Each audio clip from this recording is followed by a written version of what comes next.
Justin Munson is suing the mother of his daughter, Tasha Schnipkowite, for the return of his belongings and an unpaid electric bill. Order. All rise. That's case number 272 on the calendar in the matter of Munson versus Schnipkowite. Parties have been sworn in. You may be seated. Mr. Munson, you and the defendant lived together on and off for about 3 years, according to the complaint that I read. Yeah. You have one child together, and the defendant has one from another relationship. It is your complaint that when this miserable relationship finally terminated, the defendant cleaned out the apartment of property that belonged to you. You want your property back. It is suggested in the complaint that you have a domestic violence problem, which means a short fuse and or an assaultive personality, and that the defendant has an alcohol problem. And these two children, unfortunately, have to suffer through all of that. The defendant says she took only the property that was hers, and she is counterclaiming for the assault that she alleges was perpetrated by you, which caused this final separation. Is that correct? Correct. You lived on and off for 3 years. How old is the child that you have together? 1. And how old is your other child? My son is 10. And there was a time when both of these children were removed from your custody by Child Protective Services. No. Just one. Just one. Actually, my ex-husband and I have joint custody. I had physical care of my oldest son up until 2005, and then physical care went over to my ex-husband, and it went from him having weekends to me having weekends, Your Honor. That was through Child Protective Services? No, not on my son, just on Emma, Your Honor. Just on our daughter. So Child Protective Services did not remove the older child and place the older child in foster care, but they removed the younger child. How old was Emma when she was removed? She was 5 weeks old, but it was in my relative. I'm sorry, 5 weeks old, Your Honor. Why was she removed? The defendant had put bruises. I have pictures of what he did to her and what he did to me at the time, and this is why she was removed. Can I see it, please? Yes. And he was actually founded for the abuse on her face and pleaded out to the abuse on me. Judge, there is another thing that is being removed for that, for being both of us being founded for that bruise on her, and it's still in our appeal. Who's responsible for the bruises on the defendant? That's me. That would be you? I pleaded guilty, yep. How many times did you plead guilty to assault? Just once. He was arrested several times, sorry. Prior to your relationship with the defendant, were you involved in another relationship? Yes. Were you ever arrested with regard to that relationship for domestic violence? We both were, yes. Didn't ask about both. I said you. Yes, I did. What are you smiling about? Because it's not nice for me what I did. I regret it. Well, then why are you smiling? That's an inappropriate affect. You know what they say about inappropriate affect? They usually say that you're crazy when you have inappropriate affect. Is your grandmother still alive? One, yes. Okay, if somebody said to you that your grandmother died, would you smile? Probably not. Right, because that would be an appropriate affect. You would look sad. You would say, oh, my goodness. So when I ask you about who did this and whether you were ever arrested for domestic violence and you smile, it's inappropriate. Sorry, Judge. You did it again. What stuff do you claim she took? Let's just get to it. Tools. Tools. You have his tools? I have pictures of what tools I have. There's no way anything in the house was close. Listen to me. Yes. Stop shaking. I'm sorry, Your Honor. You have his tools? No, not the tools that he claims. I don't care tools he claims. The tools that you have. You have tools. One toolbox and one tote of tools. Good. Very, very good.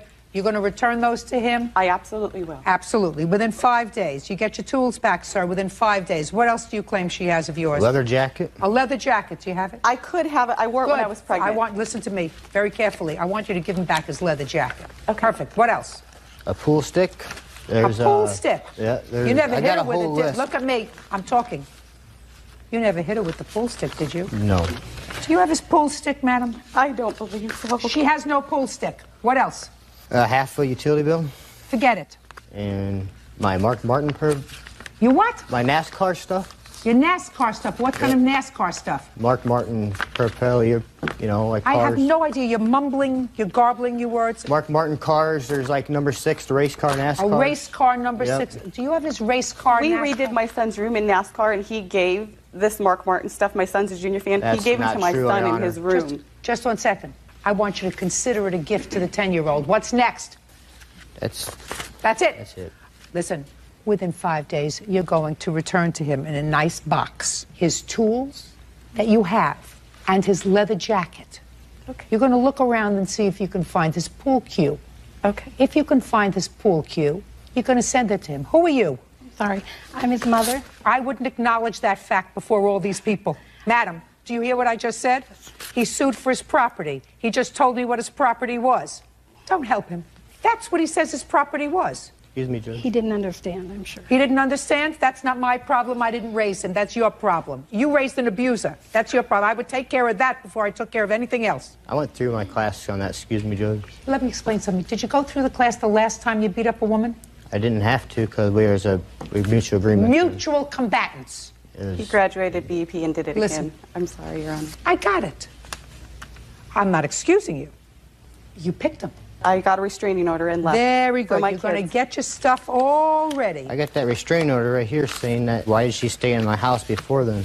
She still came in. Mr. Munson, you came to court asking for the court's help in getting you your property back. She says she has some tools that belong to you, and she's more than willing to give you those tools back. She also believes she has your leather jacket, Yes. which she is going to give you back. You also want a little toy car. There's a bunch of them. And she was honest with me the first two things. She said, I think I have his tools, and I have his leather jacket. About the cars, you redecorated, while you were together, the 10-year-old's room, and you put those cars in his room. That makes it a gift. You don't get those back. That's because it's a two-bedroom apartment. Where else are we going to put it in our two-bedroom apartment? You don't want me to answer that question, sir. Judge Judy continues in a moment. Is he your only child? No. Are the other ones normal? Yes, The other one is normal. both of them. He's not normal. Real cases, real people. Judge Judy. Justin Munson claims the mother of his daughter, Tasha Schnipkowite, won't return his tools or his NASCAR collectibles. Tasha is countersuing, claiming Justin physically abused her and their infant daughter. Now I want you to give me the date of this assault that you are complaining about. It was Memorial Weekend, May of 2006. That wasn't this assault, was it? No, that was October when my daughter was removed, October of 05. All I have is my hospital records of the Can I Memorial see Day. it, please? Absolutely, Your Honor. In that incident, he had swelled my eyes shut. Do you have any photographs? I didn't get photographs. Okay. I would like you to tell me what happened on Memorial Day. Okay, I picked him up from work and we had went out for a couple drinks, and he has a very, very jealous tendency. Always. Why were you drinking? You got a problem. He states that I have a problem drinking, Your Honor. I don't drink any more than anybody else my age. Okay, You may or may not, but I wouldn't drink at all. that's true. That is true. So you went out for a couple of drinks, and And prior to that, we'd separated, and I had just moved back in with him. And when we were separated, I had started dating somebody else. And he always wanted me to tell him in detail everything about the man. Well, when he drank, that's when his anger really flares. And so we had gotten home, and he started asking me questions about the other gentleman. And I wasn't willing to talk about it, so he held me down on the couch. And he just over and over in my head and in my face. And I had to wait till he passed out, and I ran down the street to my mother's house. And my mother then called the DHS because we had a visit with our daughter that weekend. And they didn't think that our daughter should come the next day with me looking the way I did. And Okay, Okay. you want to tell me your version, Mr. Munson, of what Yeah. happened on Memorial Day? She got hit by a softball, Judge. That guy written right here, statement from her saying she did. You mean from the emergency room? Nope, from the emergency room said that, and from what she told the DHS. I had Oh, to. I'm He said I telling would you, never that's get my no daughter question back. that's what she told them, that she got hit with a softball or maybe a bus. That's not what I'm asking you. I'm asking you what happened on Memorial Day, sir. I expect an answer. Look, don't look there. I will. And don't look there. Listen to me. There is no question you assaulted her on Memorial Day. There is no question in my mind that you assaulted her on Memorial Day. Maybe you have an excuse. Maybe there was a reason. Maybe you were drinking.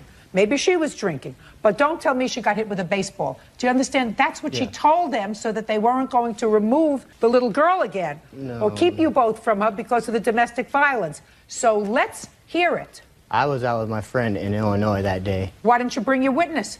because I was told that I didn't need him. Well, you do. There you go with that stupid affect again, Mr. Munson. You want to tell me what happened on Memorial Day? I came home at 11, and she came home next day. I don't remember what day it was, but it was the next day at 5 in the morning, and her eye was swollen shut, and we took her to the hospital about 10, 11 o'clock in the morning. Your Honor, we went to his mother's that weekend, and she's the only one that knew the truth. Just a sec. Let me tell you something. I'm not going to get the truth out of his mother. She's going to continue to cover for him like she's been covering for him his whole life. Yes. But I know that he assaulted you. No question. And it would be outrageous for you to say a word. Do you understand? Yes. Good. Can I please have the medical report, please? One of these days, he's going to really hurt somebody, madam. He's going to really hurt somebody because he's a nasty drunk. He's a nasty, vicious drunk.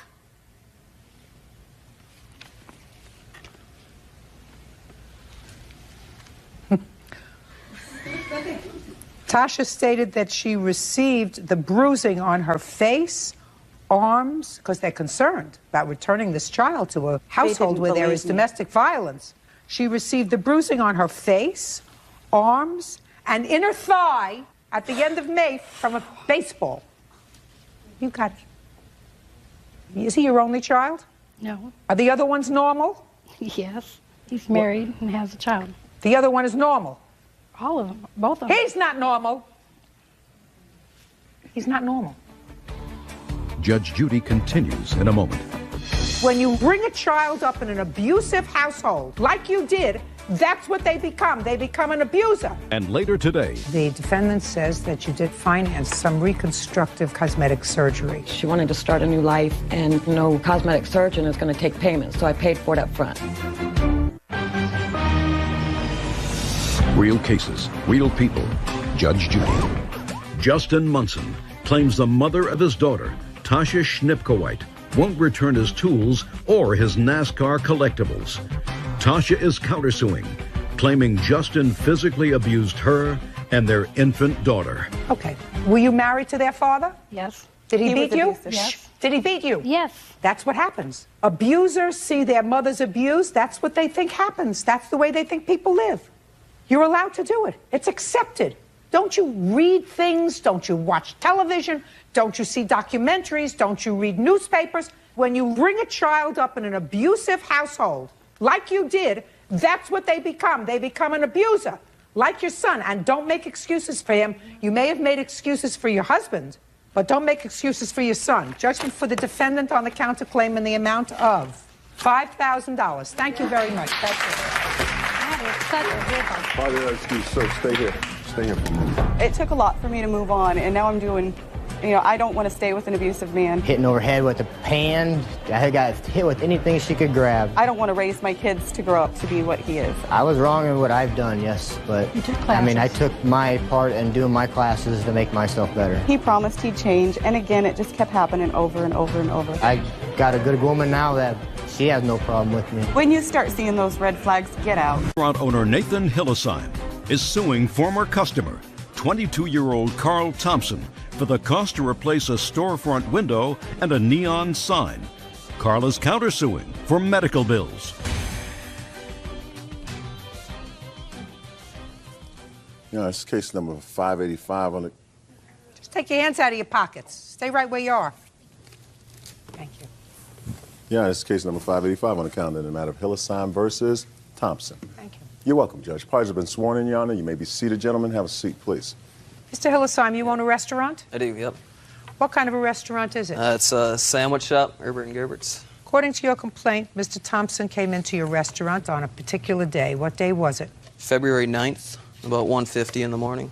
And according to you, he came in intoxicated. Oh, he was drunk. That's what I said. .256. And he started a fight, and he went through your plate glass window. You want him to pay to repair the window. Plus the neon sign was broke, too. Mr. Thompson says in his counterclaim that one of your employees pushed him through the plate glass window, and he is counterclaiming for $5,000 for his medical bills and his pain and suffering. Right? That's your counterclaim. Yeah, exactly. How old are you, sir? 22 years old. Where had you been drinking on the night of February 9th? Well, I started at Scheid's bar, and I made it down to Brothers, and those are the only two bars. What time had you started? I honestly, I couldn't even tell you. Was it dark? Yeah, it was dark out. Who were you with? I was with a whole bunch of people, a whole group. There was like probably 15 of us out that night or so. Who went to the sandwich shop? It was me, Jared, my other roommate, Nate. How many of there were you? There was like 5 of us in there. How did you get there? I just walked. From where? Brother's Bar. And what did you go in there for? I just wanted to get a sandwich. When you got in there, what happened, Mr. Thompson? Basically, I was... Do you remember what happened? Yeah, I do. You weren't too drunk to remember? No. Were the police called that night? Well, yeah. Did they take a blood alcohol reading on you? Yes, it did. What was it? It was .256, but I must say this was after my arm was cut and I'd lost probably over a pint of blood. I don't know if that's going to affect my blood alcohol content. Nah, you got plenty of blood, sir. You got plenty of blood. It was a .256, yeah. So well over the legal limit. Yeah. But you remember everything that happened? Pretty much, yeah. Pretty much. After I lost all that blood in my arm, I started getting kind of out there a little bit. You'd been to the restaurant before? Yeah. Ever had any trouble there before? No, never. So tell me what happened when you walked in. Basically... No, not basically. Look at me and tell me what happened. You walk in with your 5 friends. Yeah, me and my friends went in there to go get a sandwich, and basically the next thing you know, I get... I don't want to hear basically. If you say you remember what happened, sir, I want to hear what happened. Don't look down. You want somebody else to tell me what happened? No. Yeah. Shh. Quiet. No. I'll get to you. Fair enough. I went into the sandwich shop. I was assaulted by another man. Nothing happened first. You didn't say anything to anybody. No. Okay, let's stop with you. Let's go. Were you there that night? No, I wasn't there that night. You were. Step up. Tell me your name. Name's Brett. Brett? Brett. Where are you? Where am I? Yeah, you're in a court. Do you have a last name? Keys. I'm sorry.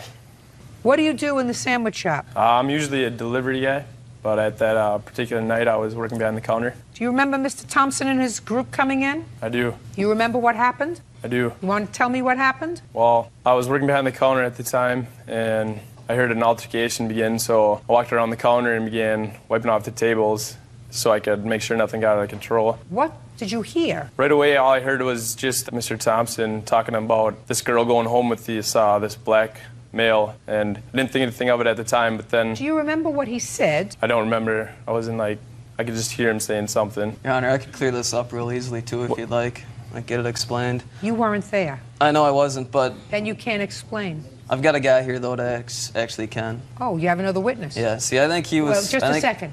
If you have another witness, I'll hear the other witness, because this one is fuzzy. Okay. Where's the other witness? Dante? Gonna bring Dante out. Dante who? That's okay. Sorry, dude. John Blanks. Dante.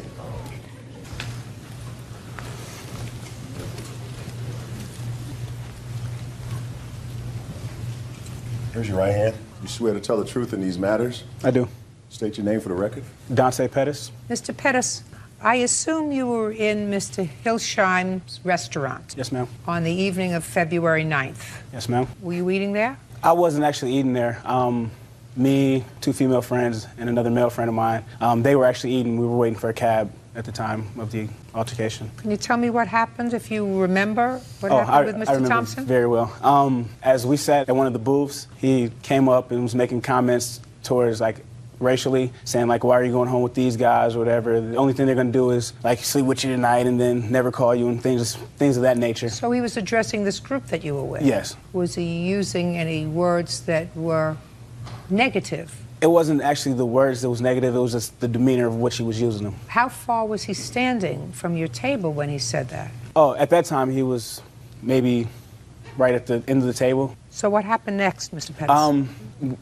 I was a bouncer. I've been a bouncer in the city of Winona, so I know how to kind of diffuse the situation. So me and the 2 young ladies decided to go outside just to wait for the cab out there. And one of the young ladies walked back in, and I saw her say something. I don't know exactly what she said. I don't know who she was talking to or whatever. So I walked in following that. Next thing I heard was, oh, you think I'm racist? You think I'm racist? I'm the wrong MFer, to be called racist and this and that. Next thing... Who was saying that? He was. Then the next thing, he swung at me. Swung at you? Yes, he took 2 swings at me. I retaliated. Take hands out of your pockets. I actually retaliated. I hit him a couple times, and that's when Brent kind of came from behind the counter already or whatever. He tried to defuse the situation or whatever, and the young man over there was pretty drunk at the time, and he slipped through the window. You don't remember any of that, Mr. Thompson? Any of that just went on? I do remember some of that. Well, how come you forgot all about that when you were telling me what happened? The next thing you knew, you said you got...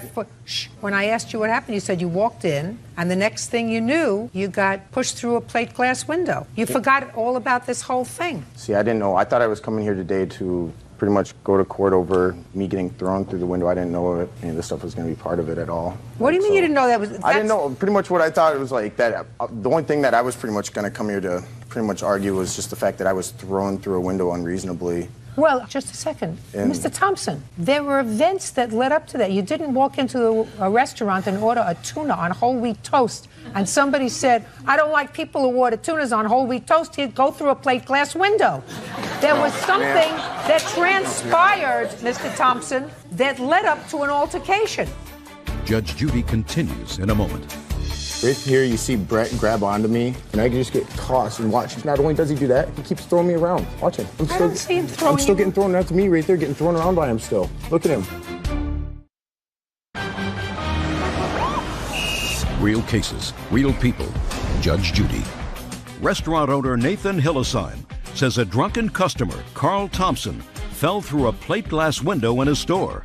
Carl claims he was pushed through the window by one of Nathan's employees. So when I ask you what happened... You know, Your Honor, this is so ridiculous that I can't even believe this is... No, what's going on right now, Your Honor, is all these guys know each other. Like, everything that he said is flipping everything around. They're flipping it upon me. Like, I didn't say anything racist to him at all the whole time. There was nothing of the sort. I don't even know who was yelling out the door or whatever. And all of a sudden, the next thing you know, Your Honor, I'm sitting there, and he left to go outside, and he comes back in, and I get blindsided hit. That's what happened. That's how the fight started, and then I retaliated after that. And when you retaliated, what happened? Nothing. I just was defending myself on it. Like, he came in, he blindsided, hit me in the face. I didn't even know what was going on, and like, I was just a scramble after that, pretty much. I'd love to see the video, because I understand that there's a tape. Yeah. But take your hand out of your pocket. Wouldn't have had any trouble, Mr. Thompson, if you weren't drunk. Listen to me, sir. We wouldn't be standing here today if a 22-year-old didn't drink to the extent that he got diarrhea of the mouth and said things that he shouldn't have. We wouldn't be here today. Whether they acted appropriately or not is another issue. Your Honor, I'm speaking.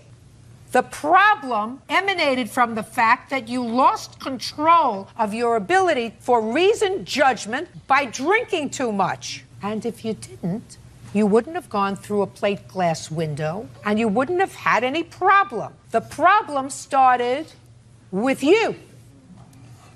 With you.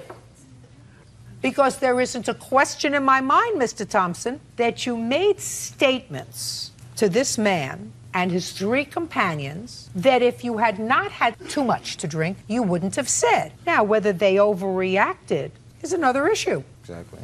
The fault lies with you. So stop thinking of yourself as a victim. How long have you owned the sandwich shop? 5 years. How many times has somebody gone through your window? First one. You think it's an accident that the first person that went through his window had a 2.56 blood alcohol reading? You think that that's an accident? Your Honor, once again... I'm asking you a question. You think that it's an accident that in 5 years, the only person that went through his window had a 2.56 blood alcohol reading? Your Honor, everyone that goes in there at that time of the night, Herbert's and Gerbert's is located by all the bars. Just a second. Is what you're going to tell me everyone who goes in there is drunk? No, but what I'm saying is that... Just a second. They have fights, and there's always drunk people there, so... I said to you, fine, very good. So what you're saying to me is that in 5 years of drunken people going into his bar at 1 o'clock in the morning, you're the first drunk that went through the plate glass window. And I'm saying to you, do you think that that's some sort of serendipity? Now I'll see the video. I've gotten it out of my system. Idiot. And if I could, Your Honor, it's a kind of choppy video. It's not very clear at all. Could I have Brett to actually explain what goes on the video? You won't explain to me, sir, if I can't see it. Okay, cool. Mr. Pettis, can you tell me what's going on here, please? May I approach the Yes, TV, please. Thank you. If you see, this is like the group of people. I'm actually standing over here, and he's right there. He just took a swing at me. The video's kind of chopped up. He took a swing at me. I retaliated, and that's how everything gets pushed over. All right, so now everything is pushed over towards the window. Yes. Go ahead. It was like when we were all over here, he was separating us, and at that point in time is when he slipped through the window. Brett actually... Well, I don't see that point. Yeah, Your Honor, this is not clearly showing it at all. I have a better video on this laptop over here where I can clearly go through it frame by frame, and I've got it. I can clearly show this a lot better, Your Honor. Yeah, there was absolutely no Take your swinging. hands out of your pockets.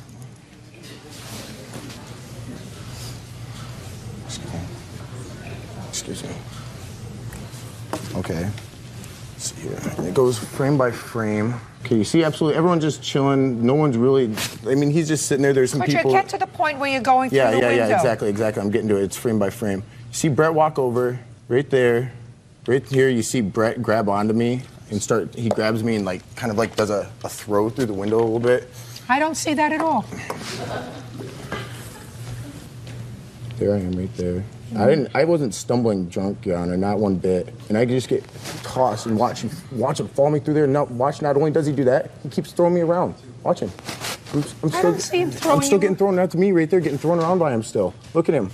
Does it look to you, sir, as if you keep trying to move forward as he's trying to take you back? That's after I'd already been through the window. Just a second. That's after I'd already been through the window, though. And he still kept on me. Just a second. Yeah. So after you've been through the window, you're still off trying to get Dante? Is that what happened? At all. Well, no. that's what looks as if no, it's not happening one here, bit. sir. No, not one bit. That's not it at all. Take it back. Excuse me. That is not one bit. He grabbed me and started dragging me. After this altercation, after he went through the window and he was still trying to come at me, that's when Brett had him trying to restrain him. When he went through the window, was he outside or inside? Well, he fell into the window. He was his lower half was still inside of the store, but the upper part of him was kind of outside the store. Got it. So when he got up, because I saw him get up he got pulled back inside the in. store. Yeah, he was coming after me again. My buddy that was still in there pushed me outside, grabbed me, made me go outside, and was just telling me to leave. That's when his other friend decided to come out, and I guess he had a few choice words for me, and he wanted the altercation to continue. You were there? Yes, ma'am. Up. Now, Mr. Orr, how many people got into an altercation that night? 2. How many people from your group? 1. Who was that? Carl. Carl who? Carl Thompson. Now, do you think that that's just a coincidence that of the 5 people in your group, the only one that was drunk got into an altercation? No, ma'am. You think that was because he was drunk? Yes. Did you hear him make any comments at all to Mr. Pettis and the group of people that he was sitting with? No, I heard no comments made. So you didn't hear Mr. Thompson say anything to them? No, the only thing that I saw is when he came back into the restaurant, and then I saw a punch go right at Carl's face. The police were called. Were you there? Yes. Who was taken into custody? Nobody. Nobody at all? Anybody arrested that night? No. How come? Well, I wasn't there, so my brother went down and handled it that night. Was there a police report? Yes, there is. I'd like to I think see this it. details everything I'd like pretty to well. see the police If you got any report, questions please. throughout this, Could you just answer my more question? than happy to answer them. Somebody who wasn't there, you sure have a lot to say.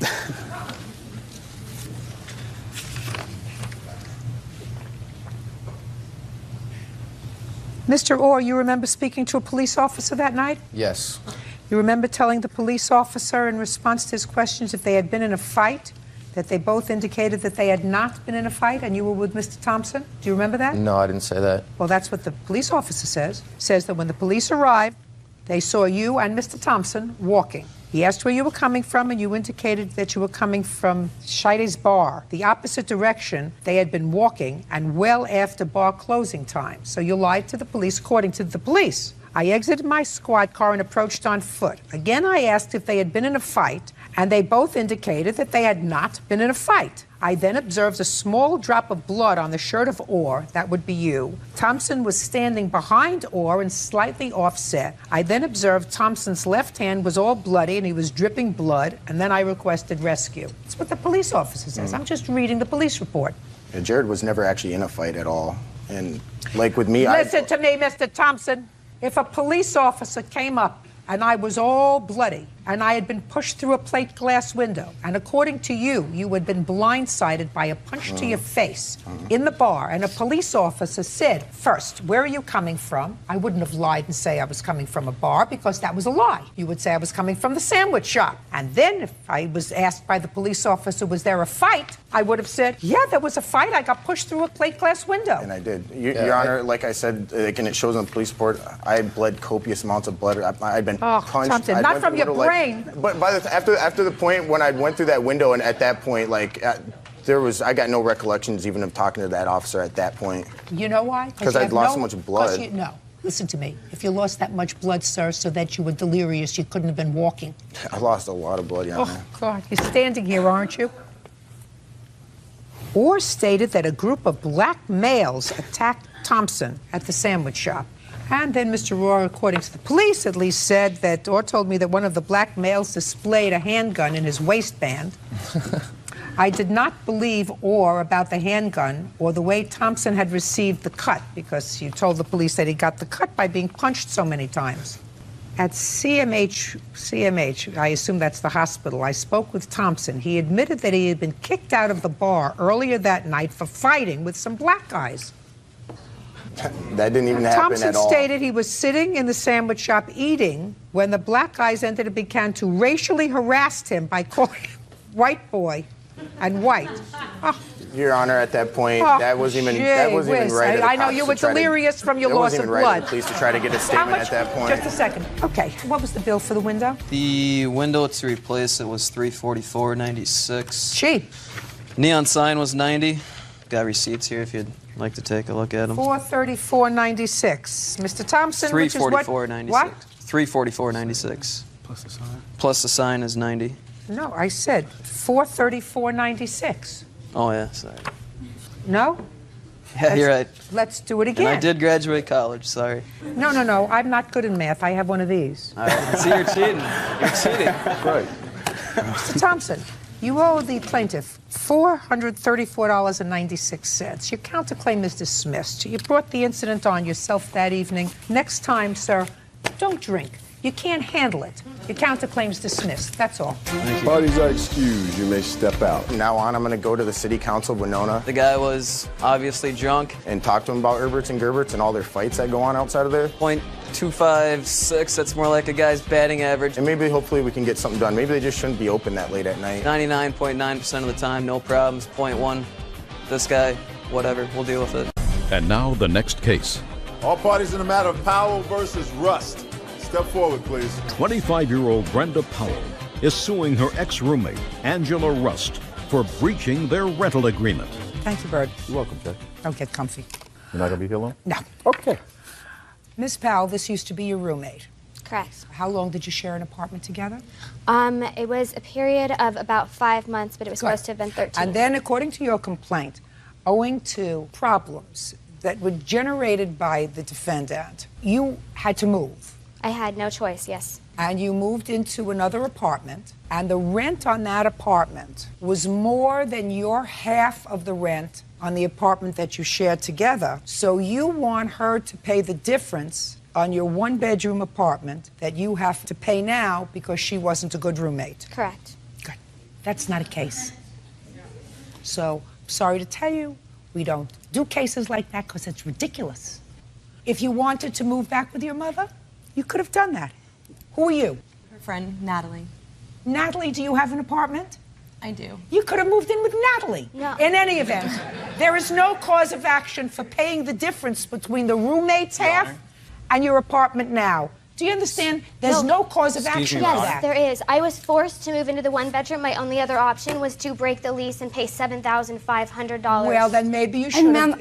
And maybe you should have done. I'm speaking. Then maybe you should have done that. And then you might have had a cause of action. But I wouldn't have had a place to live. But you don't have a cause of action by moving into a one-bedroom and asking her to pay the difference. That doesn't happen. Goodbye. Parties are excused. You may step out. I had no idea that someone can just sue you for pretty much no reason when you don't owe them any money. I'm very angry because this is a very valid case. I'm actually just really relieved to be done with this situation. She was an awful roommate. She drank all the time. She was always partying. We were friends. We got in a lot of fights. She'd never ever pay the bills, but she still had enough money to drink all the time. She asked me to move out, and I moved, and now she's trying to sue me because I got a house and she wants to get money from me. She paid rent late and bounced 3 checks in 3 months that we lived there. We had a lot of personal disagreements. We were really good friends. We hung out all the time. She treated me really well. I'm just very happy to be done with the situation. We moved in and she started dating this guy and they were partying all the time, nonstop. I felt like I lived in a fraternity house. She's out of my life. And now the next case. All parties in the matter of Ruskowski versus Knees. Step forward, please. Edward Ruskowski is suing 23-year-old Judy Nees for backing into his BMW in a video store parking lot. Mr. Ruskowski, your car was parked in a parking lot. Yes, ma'am. According to your complaint, the defendant hit your car while it was in the parking lot. Yeah, that's true. On top of everything else, Ms. Nees does not have insurance, or did not have insurance on the day this incident happened with her car. You want her to be responsible for all the damage. Ms. Nees says it's not her fault that she hit your car because her daughter was choking. That's your defense. What is your defense to not having insurance? I mailed my payment in 2 days late, so when they received it, they already sent me a letter in the mail saying it was canceled, and I did not get that mail until I got home about an hour before I went to the video store. Why did you mail your insurance payment in late? Because I ended up being out of town, and when the bill came in, it was already too late. And usually I'm always on time with my bills. But this time. Sure. There's no excuse for not having your insurance. They always send you your bills well in advance. Where were you out of town? I was visiting my grandma. You know something? I believe only a third of what you've said so far. I believe that you hit his car. I believe that you had no insurance. I believe nothing else that you said to me. And I'm a really good judge of that. So there's a couple of good stories that you made up that you just told me. So we're going to come back to the other questions that I'm going to ask you, and you better tell me the truth. If you don't, I'm going to embarrass you. Pregnant, not pregnant, I don't care. Do you understand? Yeah. Do you understand? Good. Okay. Because I believe when somebody does something wrong, they're supposed to accept responsibility for what they do. Now, how did you hit his car? I was pulling out of the parking space with my Pulling out daughter. of the parking space, what store had you been in? The video store. What was the name of the video that you got from the video store? Bambi. That's the third thing I don't believe. Now, so you're pulling out of the video store after you got a copy of something that I only believe maybe 10% might have been Bambi. And what happened? I put my daughter in the car. We were about to leave. We start pulling out of the parking lot. She starts choking. So my first reaction is I turn around, check on her. My foot slipped off the brake, and I ran into his car. So whose fault is that? Mine. Good! That's the first good thing you said. So you're responsible for the damage to his car. Yes. And you have no insurance. So if you're responsible for the damage to his car and you have no insurance, you have to pay for the damage to his car. Now, can I see the pictures of the car, please? Pictures right here, and can I see the estimates? Who are you? I am her husband, Kevin. Stand up. You're the one that didn't send the insurance in? You were visiting her grandma, too? Hey, where do you work? I'm a manager of a Pizza Hut. Where? In Hammond. How many Pizza Huts are there in Hammond, Indiana? One. One. If I were to call the only Pizza Hut in Hammond, Indiana, would they tell me you were working on or about August 6th, or that you were away? Yes, but no. Yes, but... At that time, Judge, I was working at a different Pizza Hut in Griffith, Indiana. If I were to call the Pizza Hut where you were working in August of 2006, would they tell me you were there? They would tell you I was not there, Judge. Where were you? I was at her grandmother's house. For how long? For approximately 4 days, Judge. 4 days. Hardly enough time for insurance to be canceled. Right, Mr. Nees? I'm not an insurance agent. I have no idea. Well, how old are you? I'm 21. I'm slightly older. They don't cancel insurance in 4 days. Have anything else you want to say to me? The only thing that I would like to say is we know we're responsible for the damages to his car. So why didn't you pay him? But I don't think it's $1,700 damage to his car. Listen, sir, take a look at the photographs, and I'm telling you, no body work on a car is cheap. That's a lot of body work on that car. And you're 21 years old, and I'm only slightly older than you are. So I am here to tell you, Mr. Nees, that that's at least $1,739 worth of damage to his car. It's a bargain. Yeah, Judge. Is there anything that I said that you don't agree with, sir? Oh, well, I'm just... Oh, no, you're right. Then just Absolutely. Be quiet. All right, judgment for the plaintiff in the amount of $1,739. That's all. Step out. Parties are excused. You may step out. I agree. It was my fault. Oh, that's great. You know, I got paid. I am willing to pay him. Get my car fixed, finally. So she was right. And now the next case. All parties in the matter of Oriole versus Stuckenschneider. Step forward, please. Heather Oriole is suing her ex-boyfriend, John Stuckenschneider, for mortgage payments, the cost of an airline ticket, and harassment. He used to be your boyfriend. Yes, ma'am. It is your claim that he moved into a home that you owned. Yes, ma'am. With a child. Your son? My son, that's correct. And it was the agreement that he was going to pay the mortgage on that home while he was living there. Yes. And then eventually you were going to move in together. Yes. It is your claim that he failed to pay the mortgage on the house, that you didn't find that out right away. You were forced to make up those payments. It damaged your credit. And in addition, a small loan for a plane ticket that you made to him, and you claim he's been harassing you. Yes, ma'am. Everybody harasses people. I don't understand that.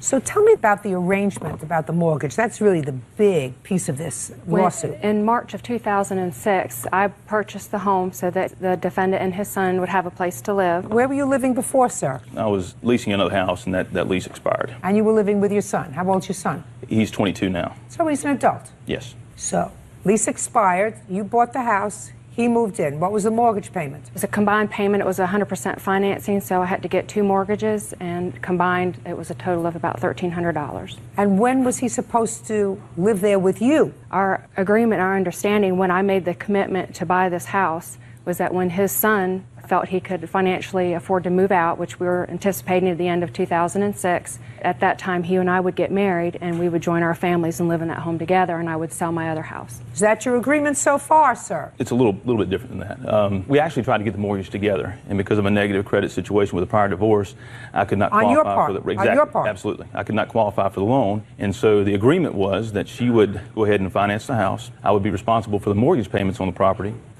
Within a week of that signing, we would add my name to the deed. Of course, that didn't happen. But within a year of great payment history, we'd be able to refinance again with me added to the loan. Fine. When did you move out of the house? I think it was November. Of 06? Yes. How many mortgage payments did you make? I made 3 or 4. I actually have my bank statements that reflect that, then they're highlighted here. Well, you moved in March or April? I can't remember exactly when we closed, but it was right after. It was right at the 1st of April when he moved in. Okay. You should have made 7 mortgage payments. If I had been current, which didn't happen. Well, so I got it. Right. How many mortgage payments did you miss? 2 mortgage payments. How many did he miss? On the larger mortgage, it was 2, and on the smaller mortgage, it was 4. The larger mortgage was how much? $961. And on the smaller mortgage, you missed 4? Yes, ma'am. The smaller mortgage was how much? $346.46. $346. Okay, fine. So far you owe her $33.06 plus late fees because you didn't pay. Now you want to tell me why you didn't pay? Yes, Your Honor. I'm only marginally curious. All right. How old are you first? I'm 43. 43. Yes. What do you do for a living? I'm in the insurance business. Go ahead. I moved in the house, made the mortgage payments. I was in a new career. It was going great for the first few months, and I was making the payments, and then the certain promises that were made to me by the company didn't materialize. I lost bonuses that I thought were coming to me. This was never... You know, sir, you want to tell it to Oprah. Okay. I mean, you know, me, TFT. I will explain that to you later. You have to pay a $3,306 because every 43-year-old man pays rent, especially when he lives at a place with his 22-year-old son. Your Honor. That's what you do. At this time, at the first of this thing, I didn't even have a lease on this particular property. I don't care whether you have a lease or not. You want to live rent-free, go to a shelter. No, absolutely not. No. Let's get to the plane ticket. She booked, according to her, a plane ticket, $308. Let's hear your version. Okay. She had been talking to me for some time about signing a lease on the property. I was reluctant because we hadn't done the deed thing. That had not happened. My name had not been added to the deed. This opportunity to go to Vegas came up. I didn't have the money to go. She offered to pay that only if I would sign that lease. And so I did. And she paid for the ticket. Also in that lease, there's a clause that states that as long as I kept the payments current, that I would receive all tax benefits from the payments. Of course, 100% interest at this point. Listen to me. You've just told me there's a clause in the lease, which I haven't even seen, that as long as you're current in your payments, you get the tax benefit. You weren't current in your payments, Correct. So that clause is null and void. Right? I also told you that you're a big grown-up man who has a 22-year-old son, and grown-up men pay rent. You don't live someplace free. You want to live free, go to the Salvation Army. You chose to live in this very comfortable home. You have to pay.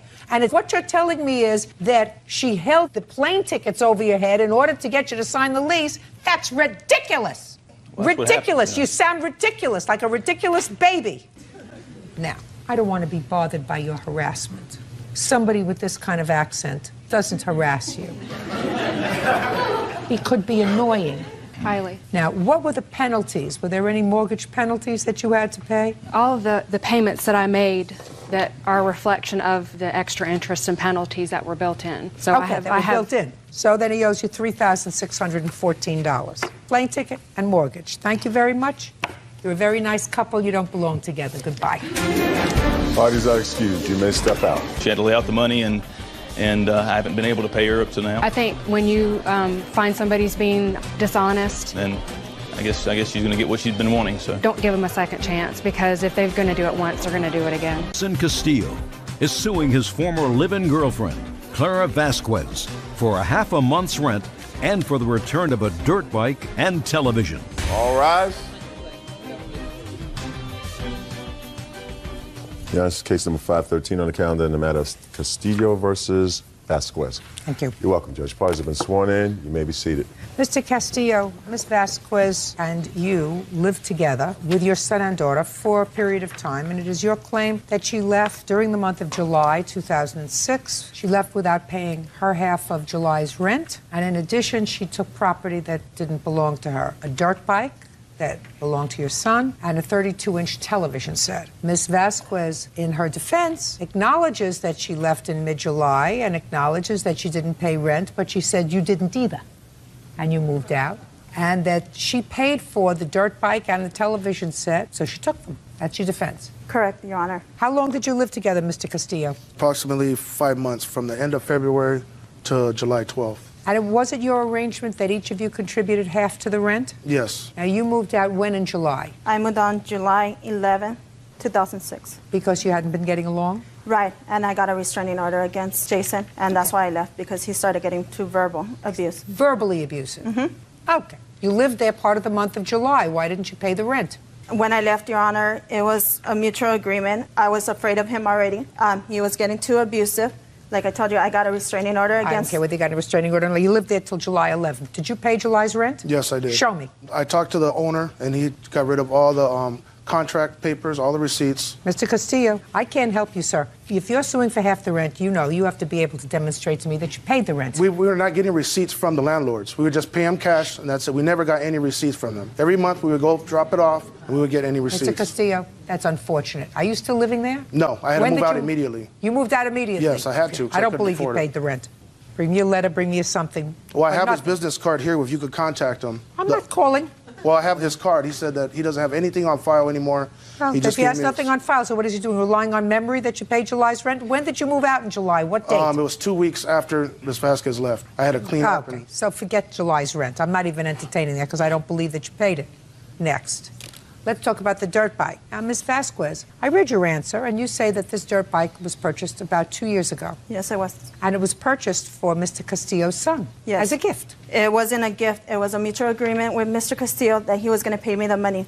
At that time... You bought this in 2005? Yes, it was. How much did he pay you? He did not pay me anything. Right. So from 2005 until 2007, you lived together as a couple, and he didn't pay you, and the dirt bike was being used by his son. Correct. Get over it and return the dirt bike. Well, Your Honor, I have a text message from Mr. Castillo that says, keep the damn bike, he'll just get a new one. Fine. But now he's suing you, so you have to give it back to him. I paid for that dirt bike, Your Honor. Listen to me. I understand you paid for it. It was given as a gift, and there were no payments made on it for 2 years to you. You can't make a gift alone because you no longer get along, Miss Vasquez. The dirt bike goes back. Do you understand? Your Honor, I paid for the dirt bike. He never paid anything. Hey, listen to me. I never agreed to me. give it a gift as him. You are here for me to determine what is fair and what is legal. Do you understand? Yes, Your Honor. The dirt bike will be given back to him with a marshal if necessary, and it shouldn't be necessary because the dirt bike belongs to his son. Do you understand? Yes, Your Honor. Now, the TV is a 32-inch television set, which you say you purchased. Yes, I did. Show me. The only thing I have is I purchased it through eBay, which I have my account number. That's the only thing I have because it was paid in full when I picked up the television. Where did you pick it up from? In West Hollywood. From whom? From one of the sellers on eBay. So it was purchased secondhand? Yes, it was, Your Honor. Was it purchased secondhand, sir? Yes. For how much? For $60, which I paid and I picked up in my truck. Just a second. For $60? Yes. When? When? When? It had to be in, I believe, March or April of 2006. But we had two 32-inch TVs and a 19-inch. She left the 19-inch TV, which was very old, and took the two 32 inches, which one of them was mine. I purchased one of the 32 inches. She had purchased another one, a brand new one. Well, how many 32-inch televisions did you take, Ms. Vasquez? I took two of them. One of them I purchased, and the other one which I purchased. I purchased 4 in total. Just a second. I left them 2. Just a second. You think that you double-talk me. Don't think you can double-talk me, Ms. Vasquez. You took two 32-inch television sets. Yes. You just told me you purchased one on eBay. Yes. Where was the other one purchased from? It was purchased on Walmart, Your Honor. Show me the bill. I don't have the bill for that television. One of them goes back to him. Which one? Neither one, because he didn't purchase any of them. I Listen left to me. him You two have other to. You have to get it. That you didn't come here because you were coming to a tea dance. You came here because you submitted to my jurisdiction. And because you were angry, because you were annoyed, because you no longer cared for him or whatever, doesn't mean that when you submit yourself to the jurisdiction of the court, you don't listen.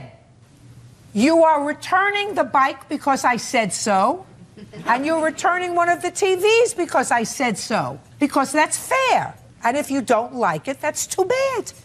One TV and the dirt bike are returned to him 5 days from today. You get it? Yes, Your Honor. Anything else, sir? I paid July's rent.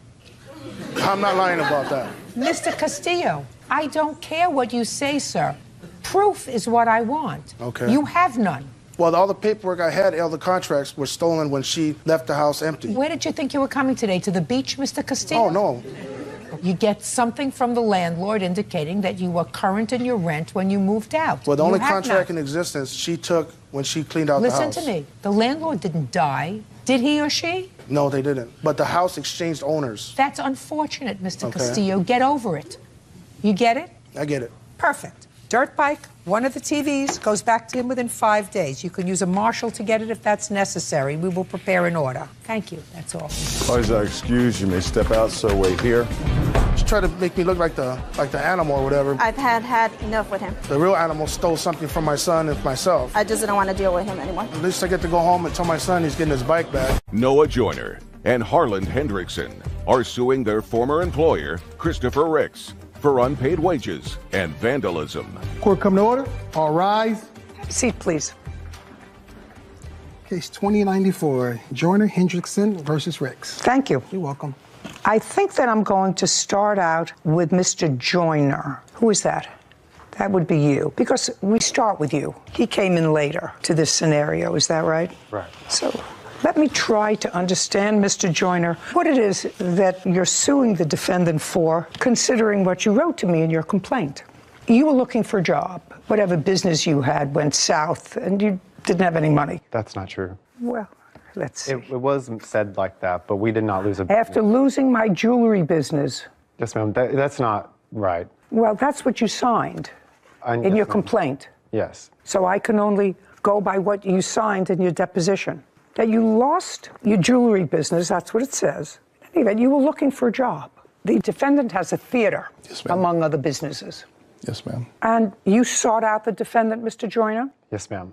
Tell me how you sought him out. I was vending at a coffee shop. I was vending my jewelry. It's not a lost business. Would you just get on to how you met him? Definitely. So I was vending there, and I saw at the theater Pride Weekend. So I had called Chris Ricks, said, hey, is it okay if I come up there and vend my jewelry? Just a second. So you called him. Was his name on the poster? How did you find him? I just called the theater's number, and he answered. Okay, so you weren't calling him, you were just calling the number. Yes, ma'am. So you asked him, can I come and sell my jewelry at your theater? When was that? That was Wednesday, June 16th, 2022. Okay. And you were having some sort of an event? Yes, ma'am. Did Mr. Joyner come and set up his jewelry booth? They did, in fact. Were they charged for that? No, I did not. I just simply offered the space. They kind of told me their backstory and that they were having financial troubles, and I was trying to do a good deed for the community. Okay. So you were not charged for the space? Right. Yes, ma'am. And you went up there on what date to sell your jewelry? We started Thursday night, June 17th, 2022. When you say we, is that you? All three of us, yes. Okay, so did you sell any jewelry? A little bit. So not much, not enough for the three of you spending a day on the 17th. And then how did it come about that you sought out a job from Mr. Ricks? Because you did seek a job. On what date did you ask him if there was any work? Thursday night. Thursday the 16th. And what were you supposed to do? Supposed to bartend, open, close. That's not accurate. I'll get to you. And What run were you concession supposed stand. to do? And run the concession stand. Bartend, close, open, and run the concession stand. During what hours? 4 p.m. that day till 12 a.m., 1 a.m. that night. Could not really remember. Okay, and did you do that? Yes. And you weren't selling your jewelry at that time? I was going off and on. So anytime he had called me for a different job, I would take that. Sorry. So the answer is you were doing both. Yes, ma'am. So you were doing your own business and doing whatever task Mr. Ricks asked you to do. Yes. That was on the 16th. And did he pay you for that work? Yes, he ended up And paying just us. a second. And how much did he give you? Gave us $264 for that weekend. Not we. I gave me $264 that weekend. Did he work that weekend? Yes, we all three worked that weekend. Doing what? Everything. Well, we did. Mr. We opened. Hendrickson is not suing for any wages from him other than for the painting that he did later. I'm asking you, what did you do for him and when, and how much did you get paid? I did opening, closing duties for him. I ran a bar. For how many days? 4 days, Your Honor. 4 days. In the beginning, but I did pick up more stuff whenever he called me for more opportunities. So he would be like, hey, we have jam band tonight. So I would say, okay, I could work. Okay, so you worked, say, until June 20th, you said, for 4 days, and then you would work after that period of time? Yes, ma'am. When did you stop going to the theater for the purposes of doing anything for Mr. Ricks? Month and day? Oh. One of the things you're supposed to have, Mr. Joyner, when you come to court, and if you're suing for wages, is you're supposed to have it right here, right in the front of your brain. What date you started, what date you stopped, what hours you worked, what you did. That's what you're supposed to have. Do you understand? Okay. Mr. Ricks, on what date was the last date you saw Mr. Joyner at your theater doing anything? Saturday, June 25th. So it would be a fair statement that certain days you saw him between the 16th of June and the 25th of June. Yes, ma'am. Now, you told me about the 16th that you started working part-time because you were back and forth between your own business and doing something for him, for which actually he gave you free space to sell your jewelry. Now, when you go someplace, you usually pay for space to sell your jewelry, right? Right. Well, I mean, I know that because I've had hundreds of cases involving people who rent space in a theater or under a tent or in a yard so that they can sell their jewelry. He gave it to you for nothing. Yes. And you're back and forth doing little errands for him on the 16th. Like what? 16th, while you were selling your jewelry. Tell me what you did. We worked the jam band for him that night. Not a we. I don't want to hear a we. I worked the jam band that night. He has like a jazz band that comes in and performs. And what do you mean you worked? I worked the concession. I opened, closed, bartended for him. Anything that he was calling me over to do. That's a little too loosey-goosey for me. No, I can tell That's you a little exactly. too loosey-goosey for me. Okay, let's go. What did he do, if you remember, on the 16th? On the 16th, 17th, and 18th, that's when they had their jewelry set up. He did not work my concession stand at all. He did not work for me that time at all. That's not He true, started Your Honor. working. Don't speak. Do not speak. Do you see I asked you questions? He was quiet. Now it's his turn to speak. Now you have to be quiet. You understand? He worked Sunday, June 19th from 9 to 2, which was 5 hours. That was brunch. He worked June the 22nd. They were late. They arrived at 3:12. You said they arrived. Both of them came that day. On the 20th? On June the 22nd. 22nd. Mm-hmm. Was that the first time that both Mr. Joyner and Mr. Hendrickson came together? To work for me in a theater capacity, yes. Okay. That's incredible. And that was June 19th? No, that was June the 22nd. But actually, I misspoke. I apologize. They both worked June 19th for brunch. They both worked June the 22nd. On June the 24th, he had a text meltdown, and then he came to work and worked 5 to 9.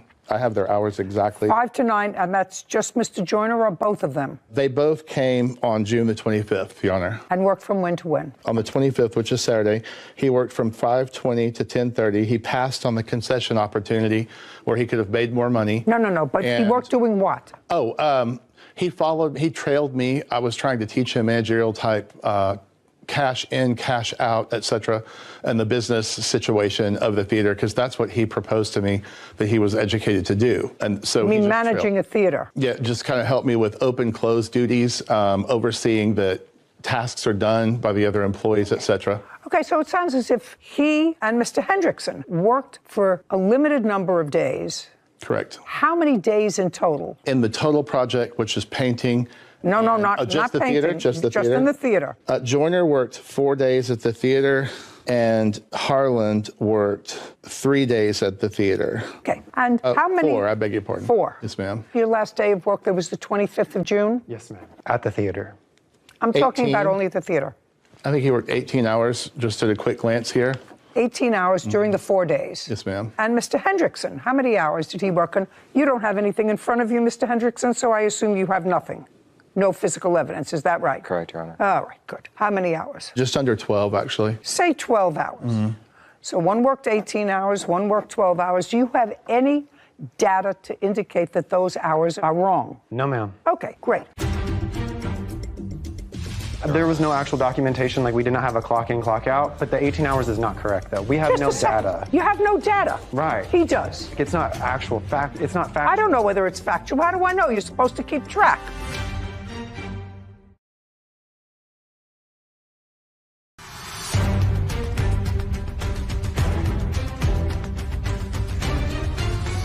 Noah Joyner and Harlan Hendrickson claim their former employer, Christopher Ricks, owes for unpaid wages and vandalism. Christopher is countersuing for damage to his apartment complex and slander. Okay, how much were you paid, Mr. Joyner? Because part of it is your wages that you're requesting for working in the theater. How much in total did Mr. Ricks pay you? $264. That's for the theater work? Yes, ma'am. And how much, Mr. Hendrickson, did Mr. Ricks pay you? $204. Sarah, do math for me, would you please? 18 into 264 and 12 into 204. Now, on what date, Mr. Joyner, because this is where it gets sort of fuzzy to me. So far, this is what I'm getting, that the three of you were trying to start a business that was marginally successful in selling jewelry. So far, do we agree on that? Yes, ma'am. And as part of selling your jewelry, you approached the defendant, and it was really a cold call. You called a regular number, not Mr. Ricks personally, and told him your story. And he said, well, if you want to come down, I'll give you free space to sell your jewelry. And that was within his theater area. Yes, ma'am. So you would say that was very nice of him. And you worked for him, and he showed you the place, he showed you the books, he showed you, you started to do other things. Now, at some point, this is where I go a little fuzzy with you, Mr. Joyner, and maybe you can help me understand you. So you have someone who's been nothing but nice to you so far. On what date did you file a complaint with Alcohol and Beverage Control? That was July 5th, 2022. So let me figure this out. So you worked for him at the theater until June 25th. On July 5th, is that what you told me? Well, after the 25th of June, so we had kind of like a weird period where we were trying to figure out if we still wanted to finish the apartments for him. And No apartments. We haven't gotten to the apartments yet. I'm going to get to the apartments because he asked you to paint apartments. You went over there, and that's another part of your lawsuit. Just a second. Sarah Rose, how much did Mr. Joyner make per hour? $14.60. Minimum wage. And Mr. Hendrickson It's 11 in Arkansas. would be $17 an hour. And he made $17 an hour. Correct, for 12 hours at $200. But there was no actual. Hours are not correct. There was no actual documentation. Like we did not have a clock in, clock out. But the 18 hours is not correct, though. We have no data. Just a second. You have no data. Right. He does. But there's no it's not actual fact. It's not fact. I don't know whether it's factual. How do I know? You're supposed to keep track. Yes, ma'am. You're supposed to keep track. We're not the business owners. Just a second. You want the money. Theater. Right now, he's paid you more than the minimum wage for being around.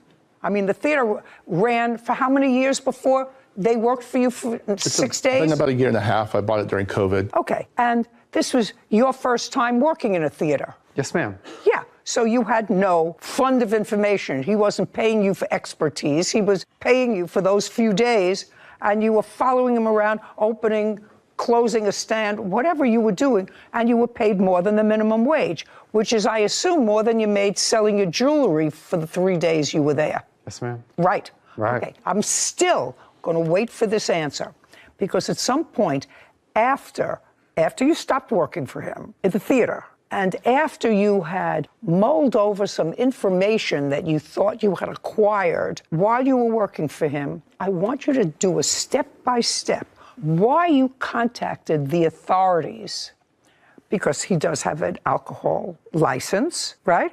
I assume if you have an alcohol, if you contact, don't look at each other. Just look at me. I'm actually the nastiest one here. Agree.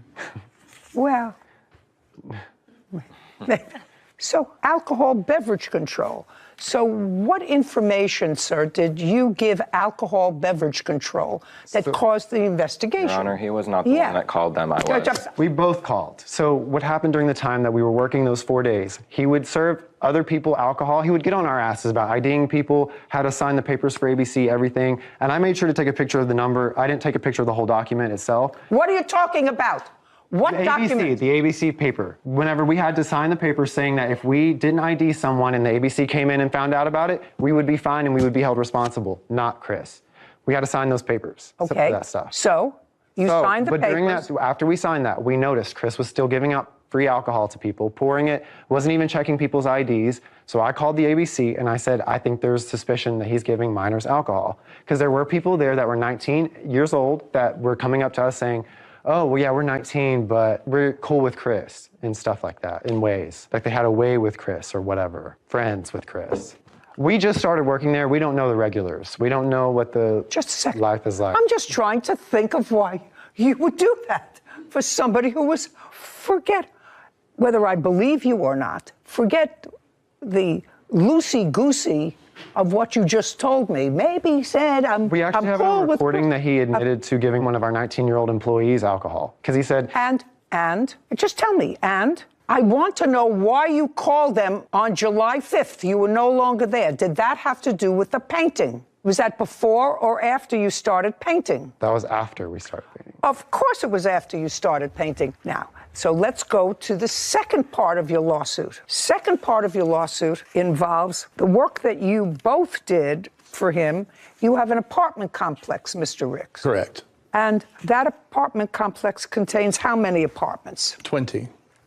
I bought it as a rehab. And it was completely vacant. And at the time that you asked them if they wanted to paint it, it was vacant, all 20 units? Correct. Tell me, how did you approach Mr. Ricks, or he you, about this house painting job? We were trying to get away from all the stuff that we were seeing and hearing at the theater.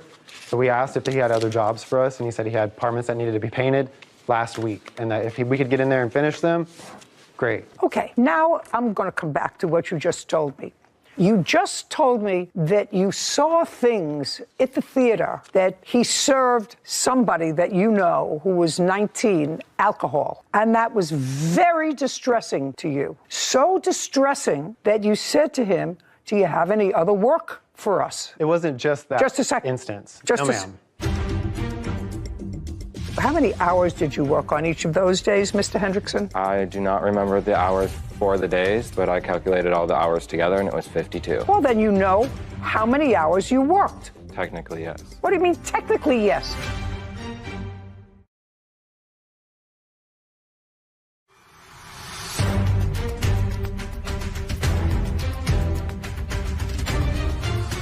Noah Joyner and Harlan Hendrickson claim their former employer, Christopher Ricks, owes for unpaid wages and vandalism. Christopher is countersuing for damage to his apartment complex and slander. Okay. Did he take you over to paint the complex in handcuffs? Did he take you over there in a van? Did you ask him for additional work? He's the only person really in Hot Springs, Arkansas that we felt like we could relate to and feel comfortable working for. I asked you a very simple question. Give me a very simple answer. Did you ask him for more work? Yes. And did he say, I have an apartment complex that needs painting? Yes. And did you agree on a price? Yes, ma'am. And what was the name of the last person that you did painting for? House painting? I did it for my parents when we built our house, but that's... Very nice. I also painted a room once in my dining room when I was 24 years old.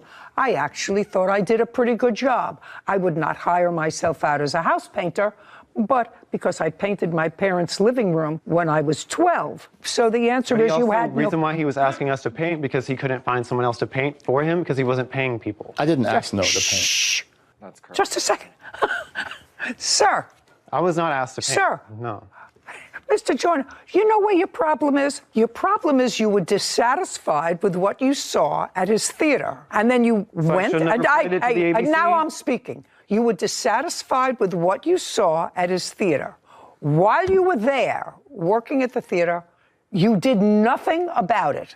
Zero. Even if it was true, you did nothing about it. We didn't want to lose our jobs at the time, Your Honor. You didn't have jobs at the time. You stopped working for him on the 25th of June. You didn't call alcohol until July 5th, you said, so you were no longer working for him in the theater. So it didn't start to bother you, really. June 22nd, June 23rd, June 24th, June 25th, the 26th, the 27th, the 28th, the 29th, the 30th, all the way up until July 5th. The ABC report was not just filed by me, and it wasn't just on July 5th. There was also another instance where it was filed earlier, but that was with them, and there's no evidence about it. Just a second. You filed July 5th. Yes, ma'am. Now you're going to tell me what happened with the painting, because you finished the painting kerfuffle happened in July, is that right? Right. And it was after the painting kerfuffle that you called alcohol beverage. Yes, after the painting kerfuffle. Well, it was during. It was during. What? It was during, kind of, almost. You're getting the feeling that it I'm not wasn't just me that you're filed getting, the report you're with getting, ABC. Well, just a second. You mean one of these other people who was also jobless? Filed. I don't care. So we shouldn't Nobody have, we was shouldn't have fired. reported it at all. No, So we shouldn't have no, I'm reported it? trying to get to your motive, sir. If it was so abhorrent, My motive. I have no motive. Speak, I am just owed don't try to speak work over for. me. Don't try to speak over me. That Now I'm trying to doesn't fight for what I'm work. owed. So far, you're not owed a thing for the theater. Now we're getting to the painting. I'm just trying to see what motivates somebody. And I'm not excusing the fact that if Mr. Ricks serves alcohol to minors, that's not a good thing to do. He can get into real difficulty. They conducted an investigation as a result of the calls. All I have to ask you is this. Do you still have your liquor license? Absolutely. Okay. Was it ever revoked? No. And I've had multiple in the state of Arkansas. So you're not owed any money for the theater. Now we're going to get to the paint. When did you start painting in the complex? Date. June 27th, 2022. 6/27. Did you paint there 6/28? Yes. Did you paint there alone or with Mr. Hendrickson? Mr. Hendrickson. Is that correct, sir? Yes, Your Honor. Did you paint on June 29th? Yes, Your Honor. Did you paint after June 29th? No, Your Honor. So you painted there for 3 days. Is that correct? Actually, 5 days that I was there. I started on the 23rd. I was there for 3. And did you work the 23rd? I worked the 23rd through the 29th. Just 7 days. 23rd, 24th, 25th, 26th, 27th, 28th. So you worked weekends? Yes. That's not. Did you work weekends? I worked the 23rd through the 29th, 7 days. Well, 7 days. Just a second. Pay attention to me. 7 days includes a weekend, Yes. Saturday and Sunday. Did you work Yes. Saturday and Sunday? Yes, I did, Your Honor. Not Sunday. I'm going to go back to you. Did you work Saturday and Sunday? I worked the morning of Sunday, and I left 3 hours All right. after getting there. Okay, so forget Sunday. Now, how many hours did you work on each of those days, Mr. Hendrickson? I do not remember the hours for the days, but I calculated all the hours together, and it was 52. Let me understand what you just said to me. You don't know how many hours in each day, but you calculated them together and came up to 52 hours. Would you repeat what he said to me? Because it's mind-boggling to me. He said, I do not remember the hours for the days, but I calculated all the hours together, and it was 52. How do you calculate all the hours? Let me ask my question, sir. How do you calculate up to 52 when you don't remember how many hours you worked each day? Looking at the text messages and seeing when I got there and when I left, because I texted him when I opened the doors and when I locked up. Well, then you know how many hours you worked. Technically. What? Technically, yes. What do you mean technically yes? Because they're not completely correct. I didn't text him right when I got there, and I didn't text him right when I was leaving. I texted him when I got home or after I had started. Okay, let's go back. A joiner and Harlan Hendrickson have accused their former employer, Christopher Ricks, of vandalizing Noah's car and refusing to pay wages. Christopher claims they slandered his business. Now, you have photographs of the place before you started painting and afterwards?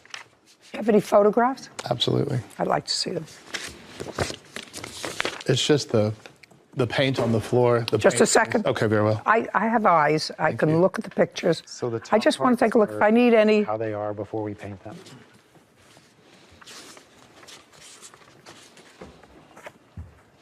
That's before they're painted, Your Honor. These are your photographs? Yes, ma'am. You painted the floor? No, ma'am. We had to declutter a couple of units that had stuff. One unit. Like that. Shh, don't speak. You had to, what you call declutter, and you had to sweep it up before you started painting? It was worse. Okay. And did you? Yes, ma'am. And is this a picture of what you allege it looked like? All of the units had stuff in them just like that. Yes, ma'am. Okay. And this is the floor that you painted? Yes. Is that the floor that they painted? One of the three. Okay. So they painted the floors. Did you paint anything else other than the floors? Well, we painted the walls. They painted the walls. They dripped on the floors, Your Honor. Okay. They're brand new flooring. We were told it didn't have to be perfect. Just a second. You didn't put these floors in, did you? I thought they painted them. No. They were to do touch-up only, and there was one unit that needed to be finalized, and that was the one you saw that was bad. We were having and to the floors were paint walls. I told you, don't speak when he is. I'll come back to you. The floors were brand new, and like I said, I provided drop cloths and such. They didn't use them. That's not true, Your Honor. Shh. What is this? That's the one unit that wasn't completely emptied out. Okay. This one. Yeah, there was one single unit. And this one. That's the same unit. And this. Same unit. Okay. And the rest of them were cleaned out. Yes, ma'am. Is that correct? All new floor. Yes, the pictures of the, yes. The pictures of the mess are all one unit of the 20. Okay. And how many units did they paint for you, Mr. Ricks? They didn't finish any of the units. They were in 3 units, Your Honor. Okay. And 3 units have damage. Okay. What you're telling me is they didn't do a good job in 3 units. Correct. Okay. Well, They didn't finish it at all. I'd like to see the photographs of what they didn't finish. The paper copies, there you go. And there should be one that's a door that's not even painted. You can see it's two-tone. And the flooring is where they, I guess, scraped the floor. Okay, this is the same picture as this. No, that's different. I could show you on my phone, too, if you'd like. They're different. It's like in one of the areas, they tried to use a tool to scrape paint off in different areas, and that's what was left. You're talking about... Me with any That's tools. not true. There was no tools provided for us at all. I didn't ask you anything. Is what you're saying to me, sir, that the reason you didn't... I assume you weren't paid for this work. Is that correct? Your Honor. Not even for cleaning out that unit, really. Weren't paid. Now, I assume, Mr. Ricks, that you didn't pay them because you thought that they did a poor job. No, ma'am, that's not accurate. Why didn't you pay them? They didn't do the job. They worked there at some point. I agreed with Harlan only to pay him $3,000. Harlan, that was you. Yes. That's you. You agreed with Harlan. For that job. Yes. Your Honor, that's for incorrect. $3,000. You're almost finished. Do you understand? You're almost done. 1, 2, 3 warnings, then I'm finished with you. And it wouldn't bother me at all. I have to tell you, it wouldn't bother me at all. Now, what arrangement did you make as far as payment is concerned? On June... Mr. Hendrickson started the job first on June 23rd. He was to meet me, and he did. He was late. He was supposed to meet me early. I showed him the whole scope of the project because he hadn't been there, and what I wanted done, what I expected. And we agreed on the price of $3,000. And after they got halfway done, which was 10 units, I would pay them $1,500. And then when they were complete, I would pay the entire $3,000. They didn't get past 3, Your Honor. 3 of the 20. Yes, ma'am. And they didn't finish any of those at all. Okay. What I'm saying to you, Mr. Ricks, you took one guy. Right. Who you didn't know from a hole in the wall. Yes, ma'am. You took a second guy who you knew was there because I believe that you knew he was there painting with Mr. Right, Joyner. Mr. Hendricks actually fired him twice. You can see in text message if you need to see that. You mean Mr. Hendrickson fired Mr. Joyner? Yeah, he says right here. Oh, Correct, Your Honor. just a second. Well, let me just pull up the text message since it's so But you encouraging. do know that Mr. Joyner was there. Yes, ma'am. It was a group. They decided to do a group thing. This is right here. It says, never mind. No one's not going to help me anymore. Group chat. And then there's an additional where he says again that I'm going to let Noah have a couple of days off. Just a second. Mr. Hendrickson, so on the 29th, you indicated to Mr. Ricks that Noah, that would be you, is not going to be helping me anymore. Yes. Yes, and you want to tell me why? Noah and I had... No, look at me. Noah and I had an argument at the painting job Tell me because about we were arguing... Tell me about the argument, sorry. We were When did you have arguing it? about the detail that we were putting into our work. I walked in and Noah was paying a lot of attention to detail, and Chris told me that the job did not have to be perfect. He just wanted it to be done. Just a second. So Noah was trying to be careful. Yes. And you said you don't have to be so careful. Yes, Your Honor. Is that what it boils down to? Yes, Your Honor. And that was on the 29th. Yes, correct. So after that, he said he's not going to work for you anymore. Correct. Now, so I gather from that statement that since you were working there since the 23rd, you didn't feel as if you had to be so careful to detail. That is... I mean, that would follow from what you just said to me. If Noah wanted to be more careful to detail, you say, oh, no, you don't have to be so careful to detail. It doesn't have to be perfect, right? And goodbye, which is what this says. So I have to assume, conjure up in my mind that if you doesn't have to be perfect, doesn't have to be such a great job. It can be, as my great-grandmother used to say, there's a difference between a schmearer and a painter. That's right. Now, I don't know who would understand that except another Jewish grandmother. But you understand the connotation. You can smear paint. I have a 9-year-old granddaughter who can smear paint on a wall. But if I want something professionally done, I try to get a painter. I told Chris I was not a professional. Just a second. You see, that's my problem with Mr. Ricks. If you want something done right, get a man, not a boy. Tell me the worst thing he told you to do. I don't know what you were wanting from me. What I want you to do is to tell me what he told you about black mold. Don't make it up.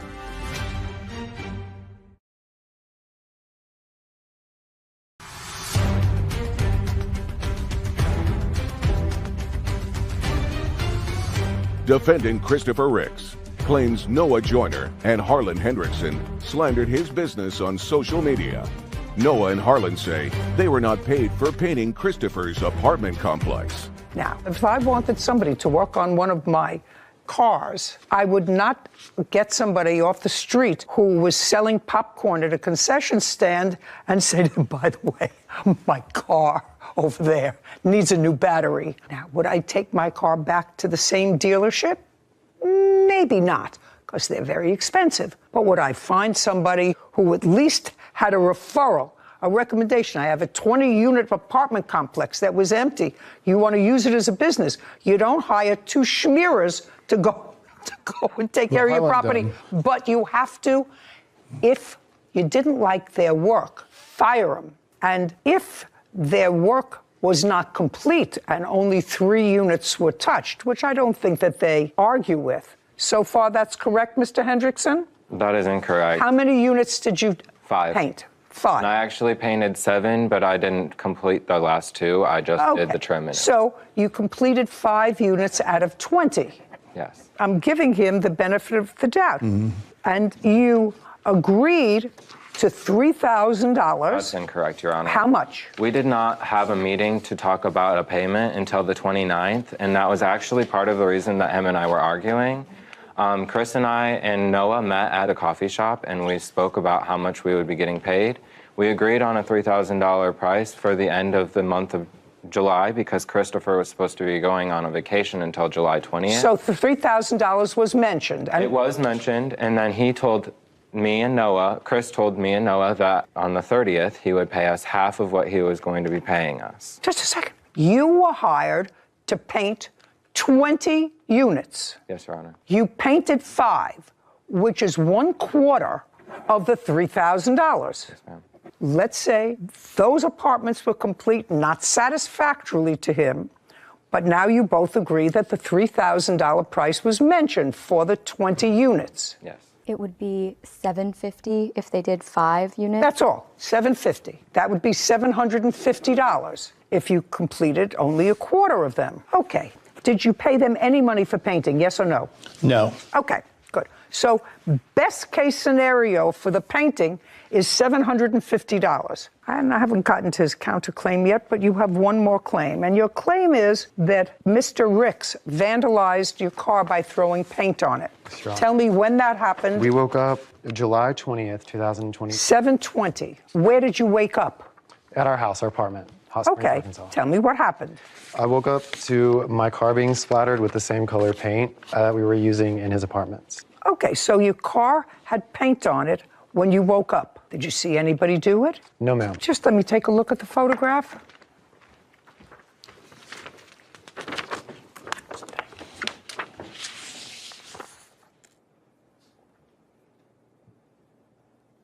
Okay. Did you file a police report? Yes, ma'am. I'd like to see it.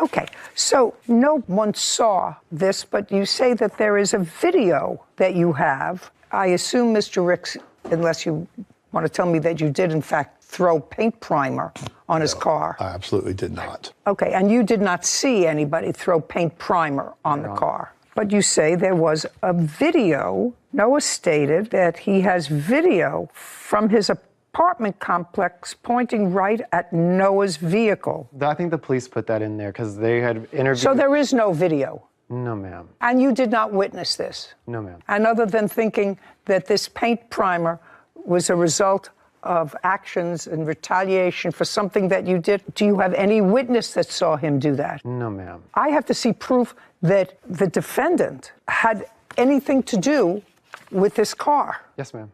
Okay? Did you take the car in to be cleaned? Yes, I cleaned it myself just to avoid further damage. Yes. But after I cleaned it, I took it to the auto body shop to see what the actual repair was. Okay, do you have pictures of it after you cleaned it? After we cleaned it, it looked somewhat like this. And then we had to take it to the body shop. They buffed out the rest of it for us. So what you're telling me is you took it to an auto body shop, and the auto body shop... They helped clean up the rest of it, but they still took off our top coat. Okay, very good. Well, you have no proof he did it. So far, he owes you $750. May I interject that he doesn't even own that car? I don't care. I'm not giving him any money for the car. There's no proof you did anything to the car. Okay, I'm not going to get into filing a false ABC complaint with the sheriff, because he's not going to be able to prove to me that it's true other than by what he says are his own observations. He doesn't have anybody here who's under the age of 21 who's going to testify that you served him alcohol. So I'm not going to entertain that part of your claim. Money owed for slander, that I would like to see. That's your cross complaint. So far, plaintiff has $750 for painting 1/4 of the places that he was contracted to do. This is the first document, and I had calls just pour in, wanting to know if I'd seen it. And Just then, a second. Don't tell me you had calls pouring in, sir, because that's ma'am. hearsay. What's the date on this? This one that I'm reading. It says 1 day ago. It was around the first couple of weeks of July. Okay. I'd like you to tell me, Mr. Joyner, the conversation, where it took place and under what circumstances, when you had a conversation with Mr. Ricks about covering up certain hazards. I'd like to hear that. What would you like to hear? I'd like to hear where the conversation took place, exactly what you said to him and what he said to you. Where it took place? Yes, where it took place, exactly what you said to him and exactly what he said to you. I'm confused. So, like, what is? We are on now. I know the post about a post. Yeah. We're on now a post. So I want you to tell me when you had the conversation, where you were, and what you said to him, mostly what he said to you, about covering up certain things with paint. Okay, yes, ma'am. So we were told to cover up holes and stuff with caulking and then paint over it. And then we were told that... Now look at me. I was told to go declutter one of the units that had a bunch of old parquet tile, ceramic tiles piled high to the ceiling with old ceiling fans Well, deteriorating. that was the unit that was on site. Right. Go ahead. Right. And? So he told me that I want you to tell me the worst thing he told you to do in the apartment complex. Tell me the worst thing he told you to do. There was a lot of terrible... No. Just stop and think of what is the worst thing he told you to do, the worst instruction he gave you. Pretty much that I should just do it without the proper protective... No, that's general, sir. Okay. I asked you specific. You posted something about him, about his apartment complex, about the work that you were doing, and I want you to tell me the worst thing he told you to make short shrift of or to cover up. Water damage, black mold. Okay, let's go to black mold. When did you have a discussion with him about black mold? Where were you? He told me to declutter the apartment. So that would be Wednesday, June... So there was one apartment that he told you to declutter. Okay, and that would be June what? Monday, June 27th. I think that's what that... Was he there in person? Yes, ma'am. Okay, so I'd like you to tell me what he said to you and what you said to him. Told me to go... Look here. Told me to declutter the unit, take out all of it, throw it away, and to just... No, don't look over there. To clean, just to clean it, basically. To clean it. So that it would be ready to be painted. And? I did. I cleaned it. And? I'm done. You done? I don't know what else to say. That's... Well, I want you to clean it. Doesn't tell me anything about black mold. I don't know what you were wanting from me. What I want you to do is to tell me what he told you about black mold. Don't make it up. Your post, based upon your testimony, was slanderous. I got confused. I don't know what you were really trying to ask out of me. I asked you specific questions. You gave me answers. Now is not the time to play catch up.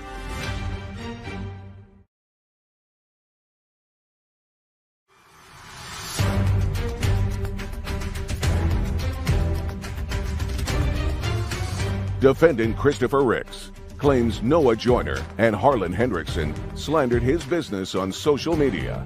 Noah and Harlan say they were not paid for painting Christopher's apartment complex. Now, tell me what he told you about black mold. He didn't tell me anything about the black mold. Right.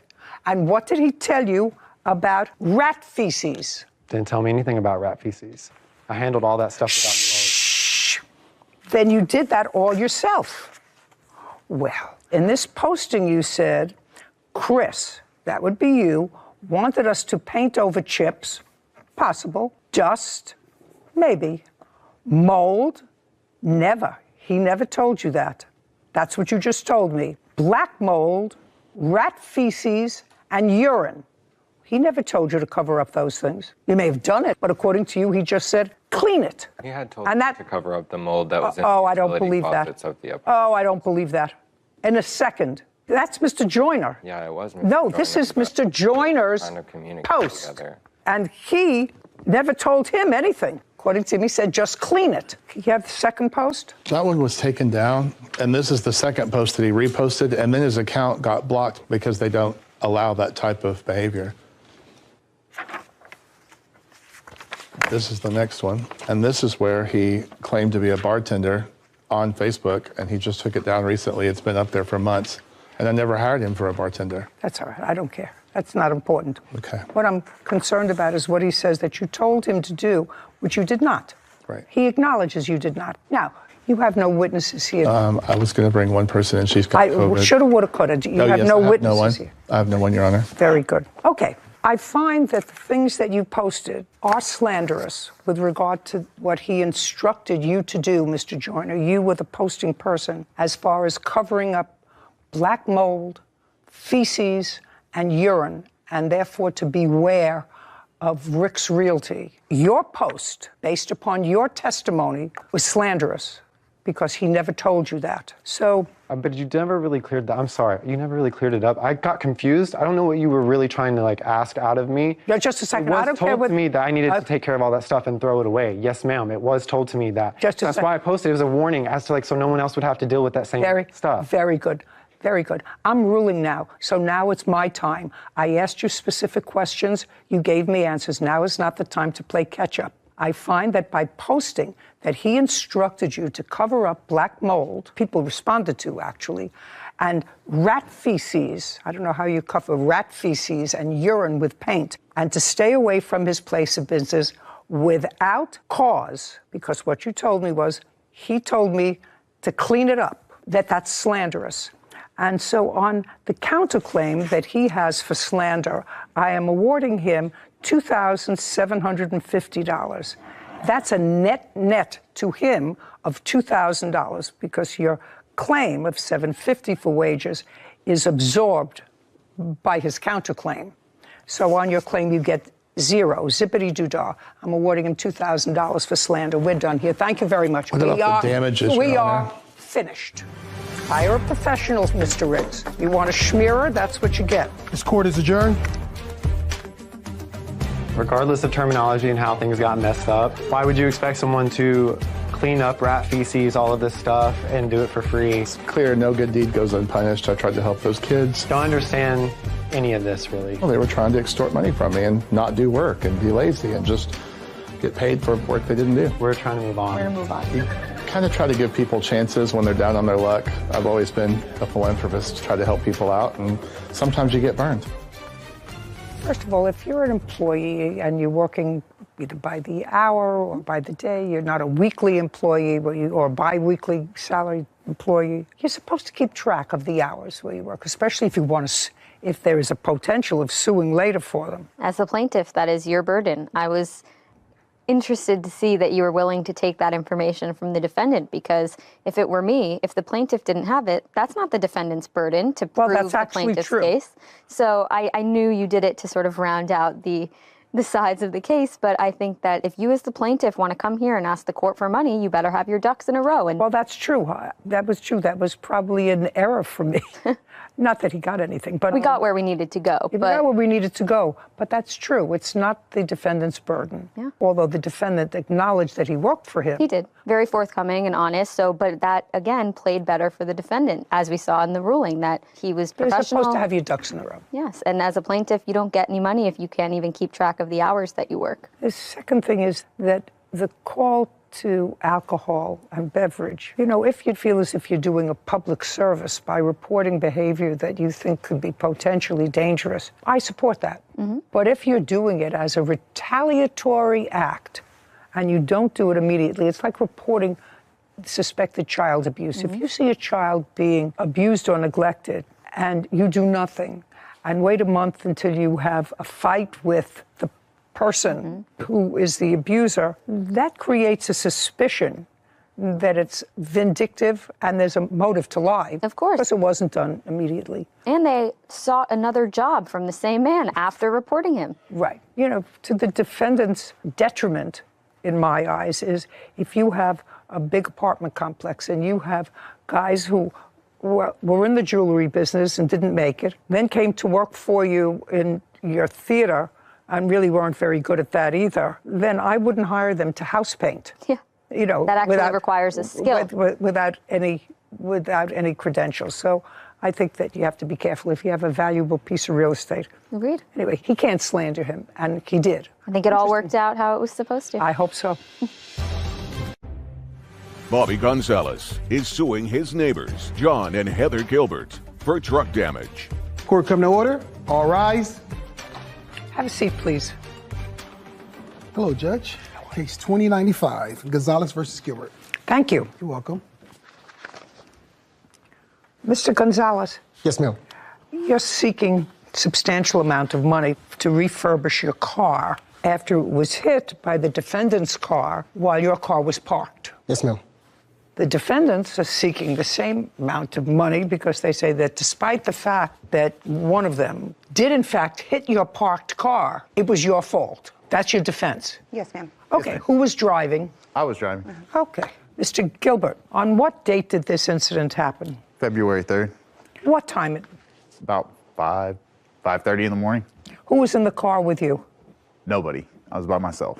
I was going to pick up my son You were going to pick up your son from where? from his mother's house to take him to school. And where does he go to school that he has to be there at 5:30 in the morning? He doesn't have to be there at 5:30. I have to leave at 5:30 to get him there by 7. Do you take him to school every day? No. What was different about February 3rd? His mother, stepfather, and the rest of their family was out of town. They had asked me to take him to school that day. Just for that one day? Yep. Yep is not an answer. Oh, yes, ma'am. Yes, Yes, is an Your Honor. answer. Okay, so it's about 5:30 in the morning, and? I left my house. It was Look at me. raining. It was cold. It's pretty much the same route I take every day, not at that same time. I was approaching a stop sign at an intersection by the plaintiff's house, and I seen, I guess, either a reflection or what I thought were lights headed in my direction, so I swerved. And Okay, you're still traveling, so you're moving. Does somebody have a diagram of where this happened? Yeah. There it is. Okay. You were approaching a stop sign. Yeah, I was approaching an intersection. So right on... Were you there? No, ma'am. Sit down. Yes, ma'am. You were approaching an intersection. Yeah. It's a two-way road. Yeah. And it looks to me from that, is that an accurate representation? Yeah, except for there was another vehicle on the other side of the road. Okay, but it looks to me that you're traveling sort of in the middle of the road. Yeah, it flowed. Okay, and a car is coming from something. You're not sure what. Yeah, I wasn't sure what. We're not sure what. And I swerved. And I you just got over to the proper side of the road. And your car swerved, and when your car swerved, it hit that blue car that's sitting there. That's the plaintiff's car that was sitting in front of his house. Mm-hmm. Uh-huh, is not an Yes, ma'am. answer. Yes, okay. Now, do you want to tell me what you did next? I went through the intersection, turned around to follow what I thought might have been a vehicle headed my direction. And when I didn't see a vehicle, I took my vehicle home. I parked it. I got my insurance information, my driver's license, and I walked back to his house to trade insurance information with him. Okay. You have a video of this incident? Yes, ma'am. From where? From my surveillance cameras. Is it set up for me to watch it Yes, ma'am. here? Yes, it is. Okay, I'm ready. That's your car, sir? Yes. Okay, let's see that again. Notice how the truck is covered? Okay, so you hit the plaintiff's car hard enough to push it up on the curb. Speed limit is 30 miles an hour. I've just asked you a question. Yes, ma'am. It looks as if you hit it hard enough to push it up on the curb. Yes, I did. But you told me a moment ago, Mr. Gilbert, and you just piped in that the speed limit there is 30 miles an hour. You said you were slowing down for a stop sign. I said I was approaching a stop sign. Well, when you're approaching a stop sign, you don't approach a stop sign at 30 miles an hour, especially if it's in a neighborhood that you've been in. But according to you, you drive that neighborhood regularly. Yep. However, not at that time. That's what you said. Yes, ma'am. So if you are approaching a stop sign, when I approach a stop sign, and if I know there's a stop sign there, I start applying my brakes a little bit before. Now, I do drive with some people who sort of like to play chicky with a stop sign, you know. Maybe the stop sign is going to move. Maybe it's going to become a welcome mat. So they wait until they get right up to it and put their brakes on. But that's not what you told me you did. No, ma'am. Okay. So now I'm going to say, if you were going very slowly, sir, approaching a stop sign, you wouldn't have hit his car with such force that you push him up on the curb. Okay. Your defense is to this action, as I said, that he was parked and he had this car that was covered, and it was parked facing the wrong direction, which is totally irrelevant as to was facing the wrong according to direction. Texas state It law. was on. It's covered over, so you don't know which direction it was facing in. Certainly, the light wasn't on it. If you're I've passed this. I didn't ask you for anything. You weren't there. Yes, ma'am. You weren't there. Yes, ma'am, but She lives in the neighborhood. She drives I've by lived it in this every day. neighborhood Just for a second. years. What do I need that for? I have a video. Okay. I have a Can video. you see the stop sign in the video? No. You have no idea how close I was. You just told me you were approaching a stop sign. Yeah, Would there you is read a that stop back to sign. me? There is Would a you? stop sign. Would you read that back to me? I was approaching a stop sign. Does he say I slowed down? I was approaching a stop sign. I don't remember. It's about. I didn't say. If you- I did not now say. you can leave. I did not say I was slowing down. Now you can leave. I did not say I was slowing down. I said I was approaching a stop sign. Okay, that's what I thought.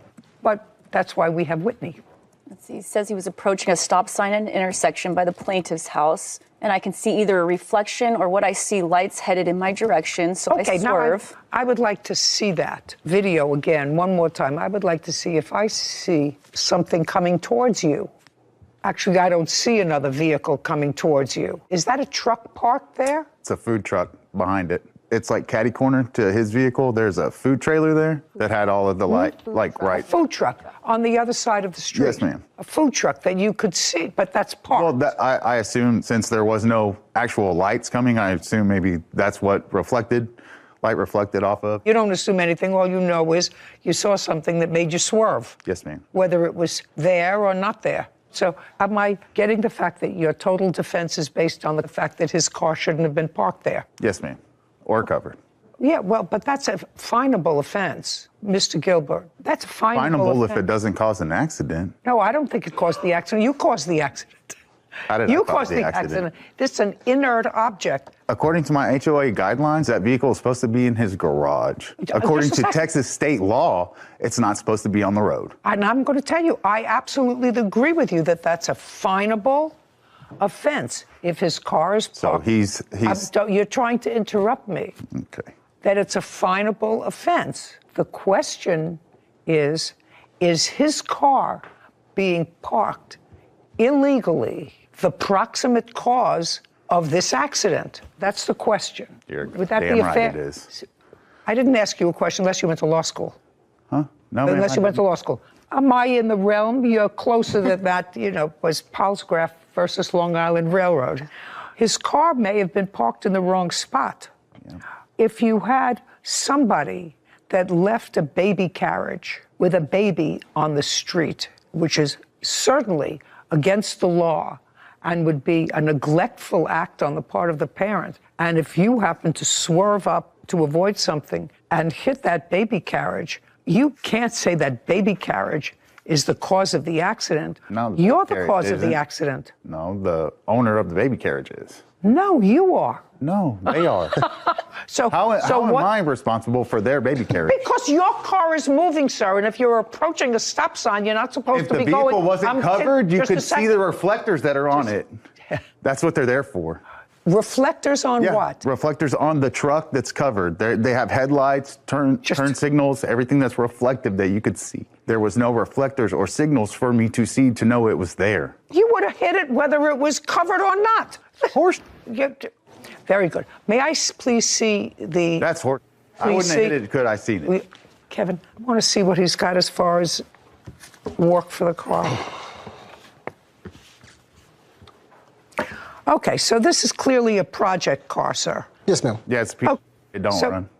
Get him out of here. Let's go. He's done. I swear. He's done. Okay. I think you are. But...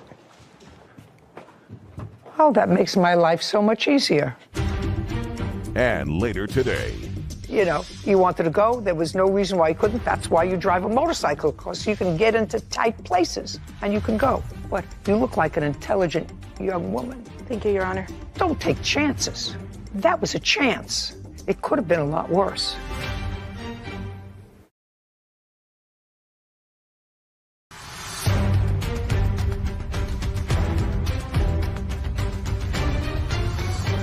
Bobby Gonzalez claims his neighbor, John Gilbert, hit his classic pickup truck. John is countersuing for car damage and harassment.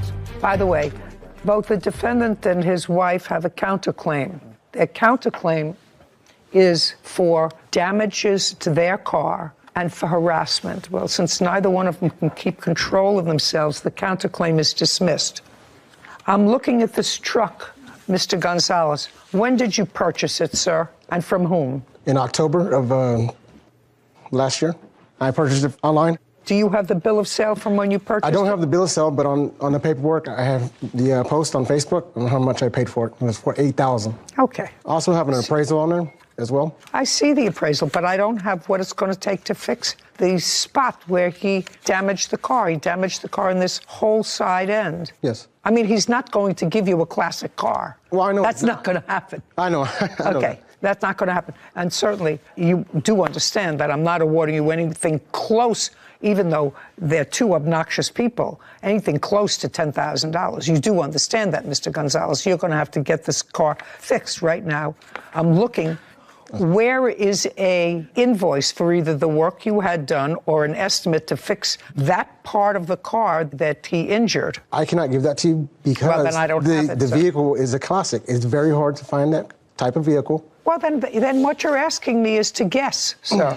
Well, I can give you the rates as far as how much You can't give me anything. Okay. You have to take the car in to somebody who deals with classic cars. This is a 70-year-old truck, and it's certainly beat up. You had it covered for a long time. It shouldn't have been on the street. You do know that. And I assume that since it's not driven, you didn't have it insured. Well, I took it out for Halloween, just for the kids. Well, I mean, where do you suggest that I conjure up a figure of $10,000 when you have a car that's a year old that has never been driven, that you take out and it's a Halloween ornament? So let me explain this to you. I have to guess at a figure. I would be prepared to award you $2,000 to fix your car because I did see that it had to be damaged as a result of the damage to the defendant's car. If you feel as if you would fare better in your local small claims court where this case came from, because I have dismissed their counterclaim, I will dismiss your case without prejudice and you can take it back to the lower court. Take your choice. I'll go ahead and take it from you. I know I'm not going to get anything from them. Very good. Judgment for the plaintiff in the amount of $2,000. Counterclaims dismissed. Fix your car. Thank you. This court is adjourned. Well, I didn't agree on the price, but with them kind of people, I'm not going to get my money back. It's time to get it repaired. I think you have to be a certain kind of person to not take any accountability when you hit a stationary object. I'll admit, I think that it was probably a 90%, 10% split, 10% plaintiff's fault for parking on the street. I looked up the section code in Texas and did find that if you leave a car longer than 5 days on the street, you're in violation of a code. But like you tried to explain to the very hot-headed defendant, that's a finable offense. That doesn't mean you can ram into it with your vehicle and not be at fault. I just don't know how you take zero accountability after hitting a stationary object. I don't know either, but that's, I think, a problem with a country that's grown up in the last 50 years, that it's never your fault. Yep. It's always somebody else. It's the state's fault. It's the city's fault. It's somebody else's fault. And it's sad because I know that there was lots of acrimony between the two of them without it. But they were hotheads. Is this the first time you ever saw me send somebody out? A long time. Yeah, long time since I've seen it. Yeah. But when they're clearly not getting the message and they're being hostile, that's not the proper way to come to court. No. Especially when you